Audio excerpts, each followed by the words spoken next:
Minuit 20, on arrive enfin au dernier sujet et à la dernière bonne nouvelle du coup de toute cette newsletter. Et il était temps, parce que ça fait 1 heure et demie que je tourne toutes ces séquences, que je les rate et que je les reprends. Donc là, ça y est, on envoie le bout. Alors, un petit peu de contexte pour aider.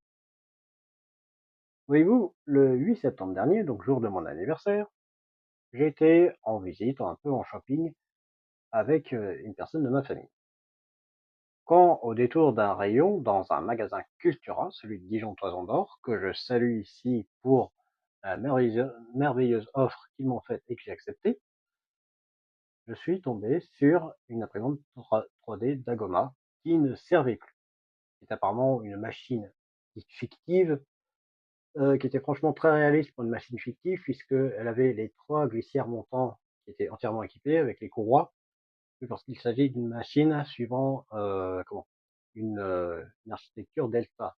Et vous savez, vous avez trois montants placés à 120 degrés avec une courroie. Donc en dessous, en sentant la résistance, j'ai pu deviner et déduire qu'il y avait aussi les moteurs pas à pas. J'ai pu le deviner au poids aussi. Et à la rigueur, la seule chose qui puisse manquer dessus, à côté d'une carte de pilotage, ça serait le tuyau d'approvisionnement de l'extrudeur Bowden. Bon, ça, on a de la chance. J'ai celle de ma précédente imprimante Dagoma qui m'avait été confiée par un ami en échange de 20 €. Donc quoi, en récup, c'est toujours de la Dagoma pour l'instant. Donc j'ai toujours le tube de son imprimante à lui que je pourrais monter sur celle-là.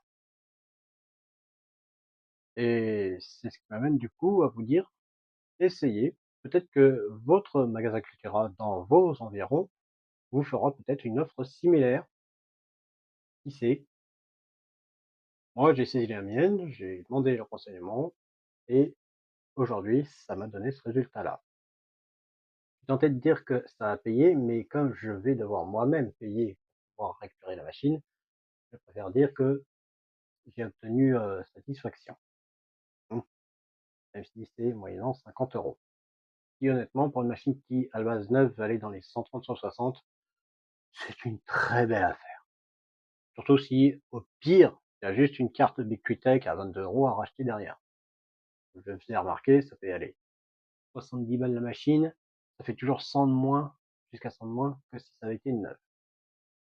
Voilà, ainsi se conclut cette magnifique newsletter. Je vous rappelle de bien vouloir penser à vous abonner, commenter, partager et surtout réagir. Très important, ça aide la chaîne à grandir. On est 477 abonnés. Faites-moi venir les 523 autres qu'on fasse au millier d'ici la fin d'année. C'était Clément qui vous souhaite une bonne soirée, un bon week-end et qui vous dit à la prochaine.